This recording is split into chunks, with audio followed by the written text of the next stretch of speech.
All right. Hello, everyone. Thanks for tuning in to Queen Ahmadiyyah TV, More Than Meets the Third Eye. I'm your host, Queen Ahmadiyyah All right, so this is a members-only broadcast, so you can't share it. But please be sure to get those likes up. Mr. Hotel says, shout out to our esoteric philosopher. Thank you, beloved. Hello, Eileen Claudette. All right. Mr. Elevation, Nessie X. Okay, so let's get ready to get into it. Now, just to remind you all, hey, Alice, Jonah. All right. So just to remind you all, if you didn't see, hey, Curly Girl, and everyone else in the chat, if you didn't see the premiere yesterday, which was a replay, okay, part 2, that was part 1. Part 2 is already uploaded, and it's going to start at 5 p.m. Eastern Standard Time. Okay, so make sure you watch that if you didn't see it or if you just want to revamp it. Okay, so let's get into it. We're going to be talking about cognitive dissonance. All right, with that all being said, I'm going to share my screen so you all can see this PowerPoint presentation, and I have a couple of videos for you all to view. Hey, Juju. All right, let's get those likes up. Y'all know they have the poor little Queen shadow band, as I've told you.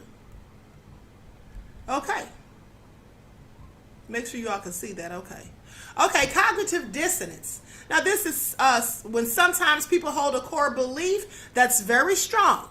When they're presented with evidence that works against that belief, the new evidence just simply can't be accepted. It creates a feeling that is extremely uncomfortable, and that's called cognitive dissonance. All right? And it's because it is so important, because of this, it's so important to protect the core belief in their minds. They will rationalize, ignore, and even deny anything that doesn't fit their narrative. This is called delusional, beloveds, okay? It's also called being delusional. When you don't want to accept the truth and the facts, no matter how many receipts and how much evidence is shown to you, you don't want to accept it because you just want to believe what you want to believe. And often people do that because, you know, it's uncomfortable to think of something new. So let's get into it. Now, we all like to think of ourselves in certain ways. We consider ourselves to be truthful, hardworking, health conscious, and in control. All right, but our actions don't always line up with what we think about ourselves. Pay attention. Now, this kind of incongruence called cognitive dissonance can cause some serious mental discomfort. That's because if you're not self-aware, cognitive dissonance can leave you acting and feeling pretty out of character.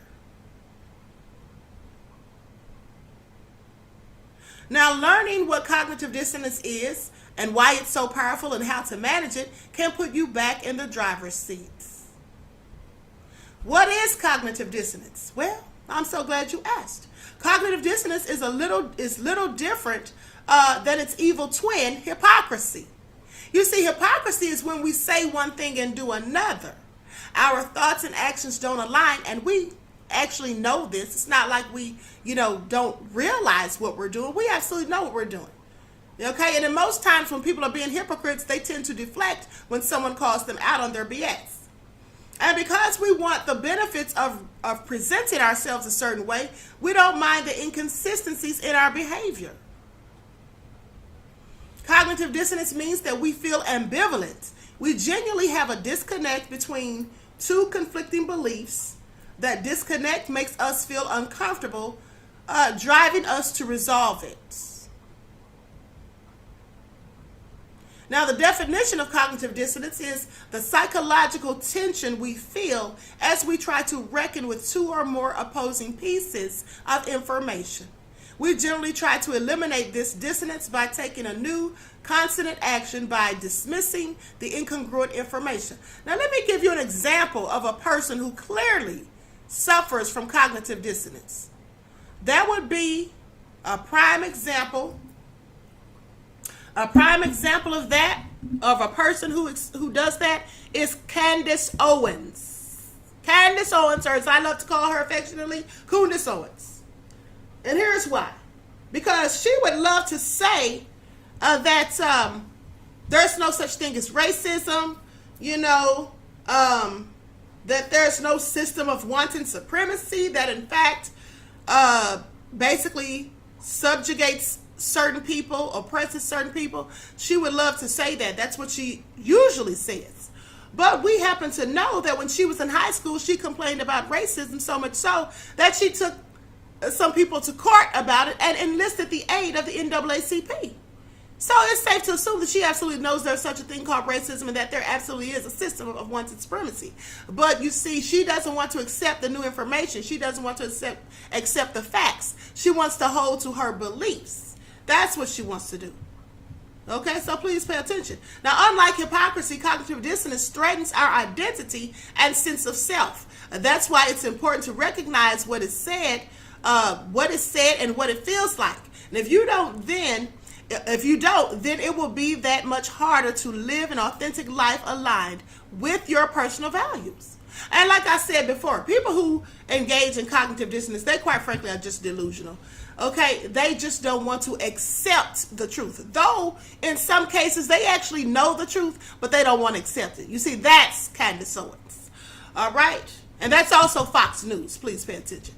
Now, the theory behind cognitive dissonance, in 1956, psychologist Jack Bream observed that when people are given a choice between two similar items, they tend to believe that the item they choose is objectively the better choice. Now, this became known as the free choice paradigm. If the items were basically equal, people would begin to invent advantages for the one they chose, trying to justify it. This is what people often do. Now, in order to explain this phenomenon, psychologist Leon Festinger presented the idea of cognitive dissonance. He explained that in order to maintain our sense of identity, we're motivated to reduce inconsistencies within our own self-image. Now, Festinger proposed this hypothesis in his 1957 book, A Theory of Cognitive Dissonance. His research on what causes cognitive dissonance and how we react to it has become critical to the fields of social psychology and psychiatry.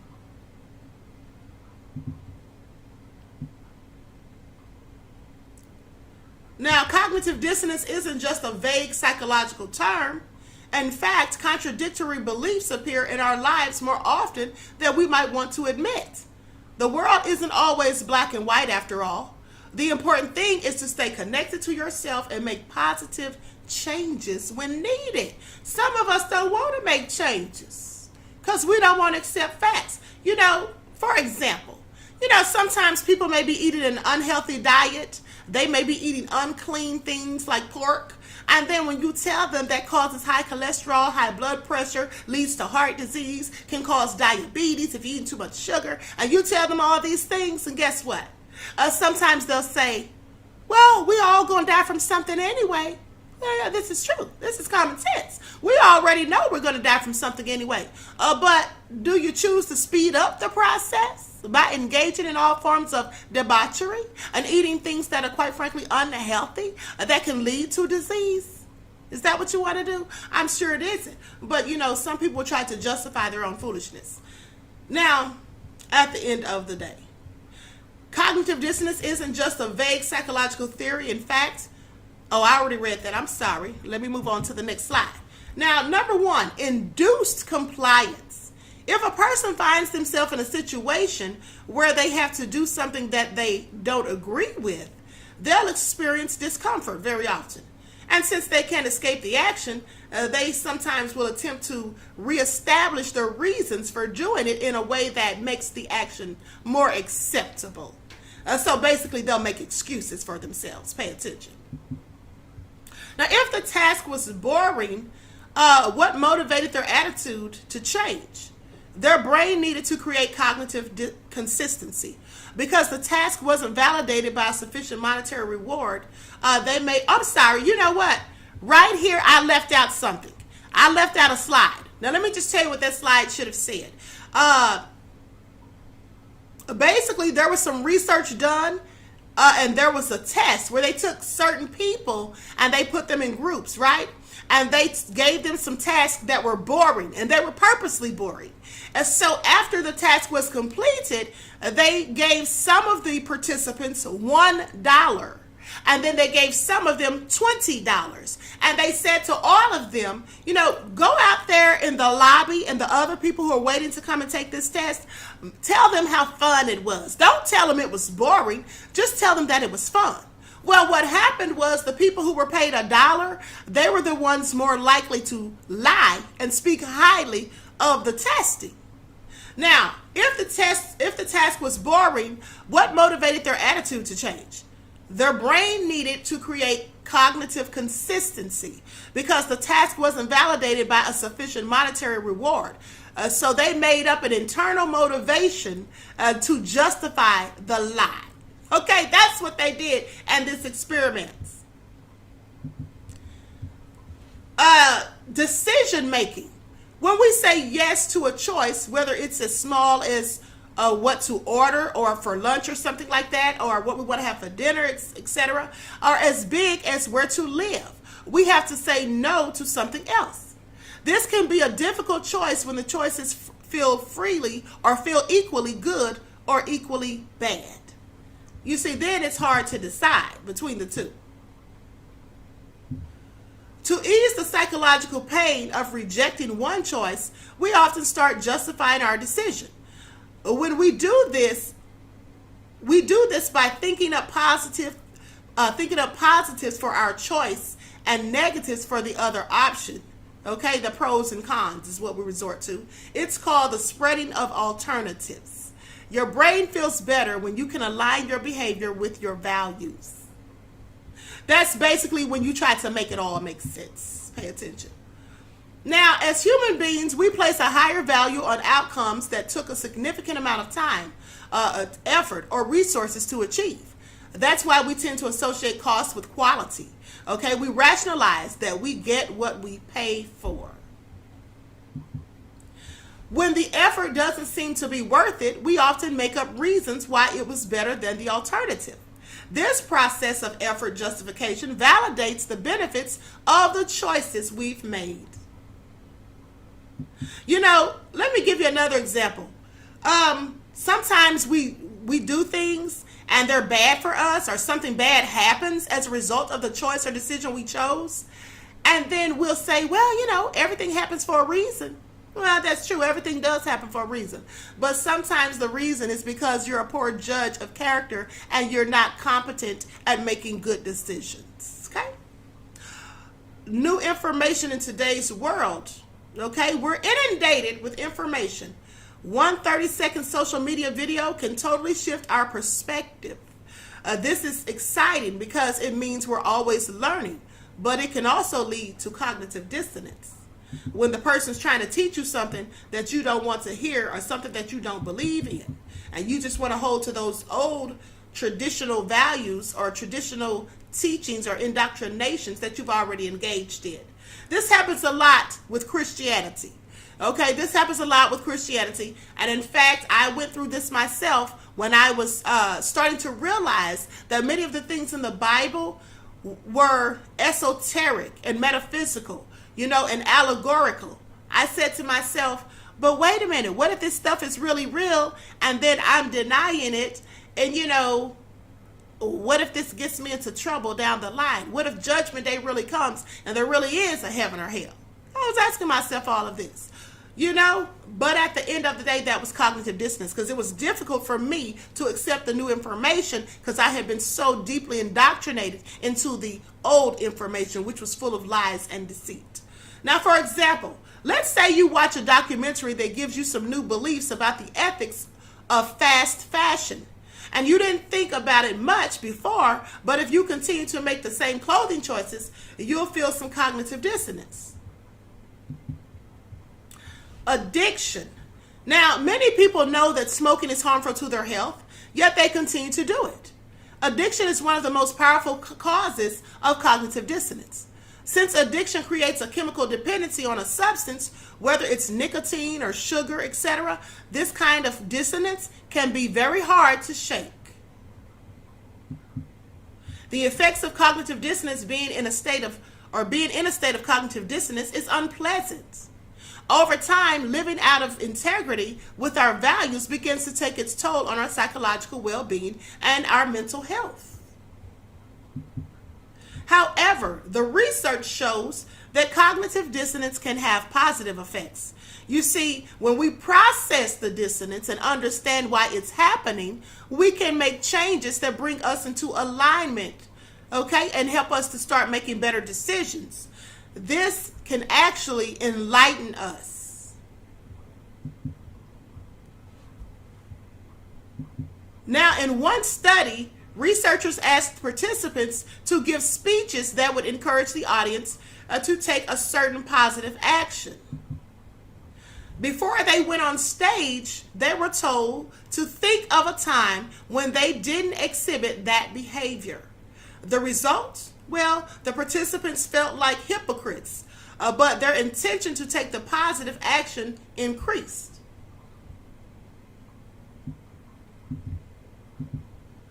Now, this shows us that cognitive dissonance creates a motivational state, leading to cognitive changes. It helps people get started on the psychological work needed to reduce inconsistencies. For example, someone might get so tired of feeling cognitive dissonance every time they smoke that they start to seek help. They might join a support group, read books on addiction, and get rid of their cigarettes. Though beating the addiction will be hard, they will feel relief knowing that they're living in alignment with what they truly value, which is usually their health.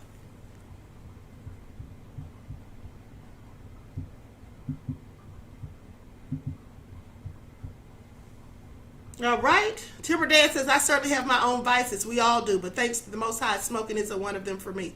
Okay, absolutely. I've never smoked cigarettes, never smoked a cigarette in my life. In fact, I hate the smell of cigarette smoke. And here's the thing. I would never smoke cigarettes because I know that nicotine is absolutely addictive and that it leads to lung cancer. And that, I've seen people end up on oxygen, carrying a whole oxygen tank around with them. I've also seen people that no longer have a voice box and they have to hold something to their throat to speak. I've seen these things. So I've seen people develop all sorts of cancers, not just lung cancers, throat cancers, oral cancers. Have you ever seen someone with oral cancers? It's absolutely sad to look at, okay?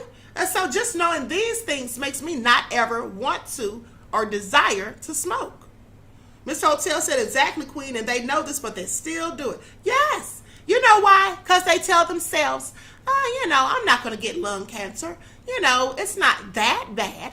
I can stop anytime I want. When the truth is, you really can't stop anytime you want. There's a process that you have to go through when you're addicted.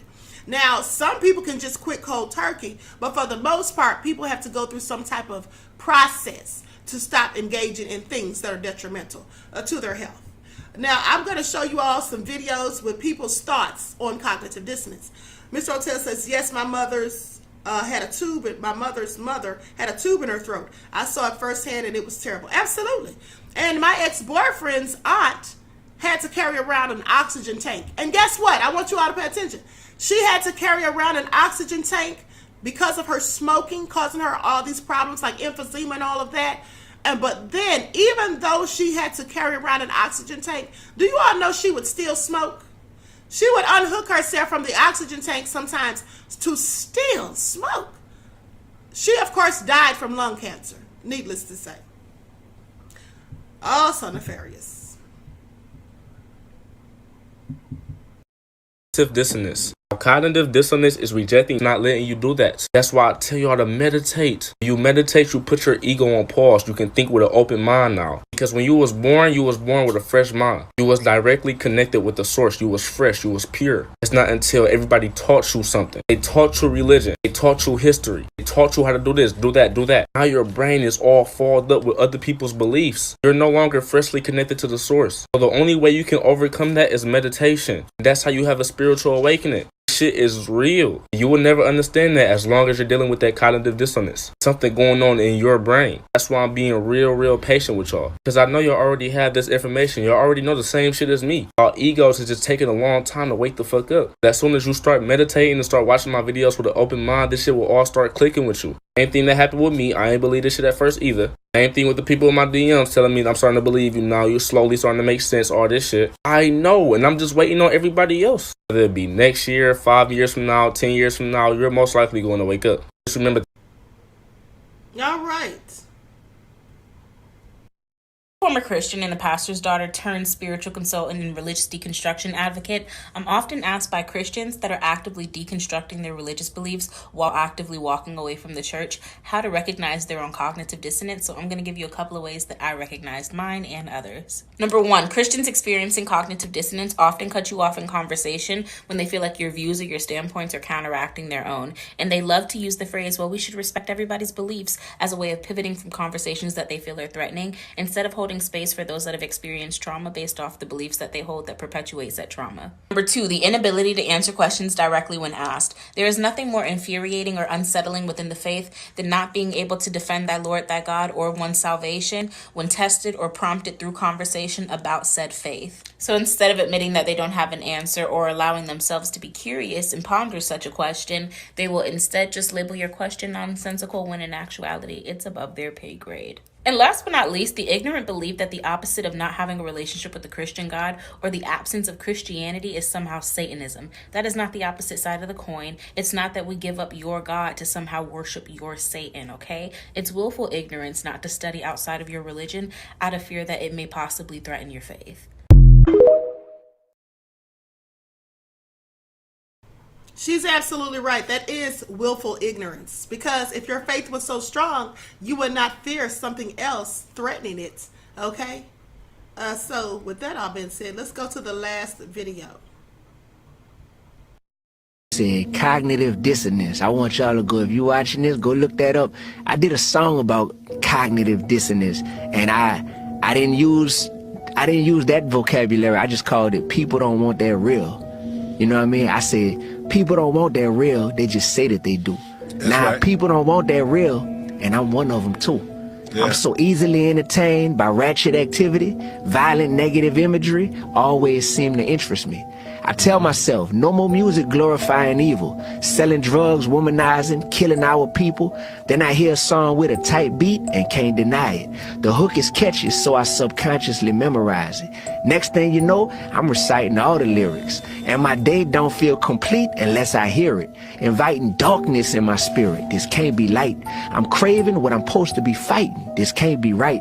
I must be blind to the effects, this can't be sight. Death is in the power of the tongue, and this can't be life.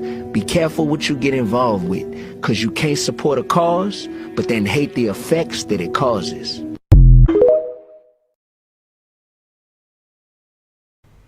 All right. I absolutely love how he broke that down. I absolutely love it. And that's absolutely true. Okay, that's absolutely true. So with that all being said, listen, make sure you're paying attention to the broadcasts, beloved ads, because we are going to be having trivia this Friday. And here's the thing. We're going to have trivia for those who are not members. And we're going to have trivia for those who are members. Okay, separately. So those of you who are members, you'll have your questions based off of your members only lives. Okay, and the others will have theirs based off of the lives that they watch. All right, Mr. Hotel said that was dope. All right, thank you, Mr. Hotel, beloved. I know that was dope, but please don't smoke it. Okay. Nessie X says this was very informative video. Thanks, Queen. You're welcome, beloved. Listen, thank you all for being members of the channel. All right. You all are helping the Queen pay her bills. Honey, pay attention. I appreciate y'all and I love y'all for that. Okay, so with that all being said, listen, the new ebooks, they're just about ready. I'm just going to proofread them again before I send them out to you all, okay? With that all being said, everyone enjoy the rest of this lovely evening. Each one teach one. That's how we grow and thrive. Do something productive, constructive, but never destructive. And always remember, beloveds, to keep the Most High first in your lives. Peace. Don't forget there's another video premiering at 5 o'clock if you didn't see part 2. All right?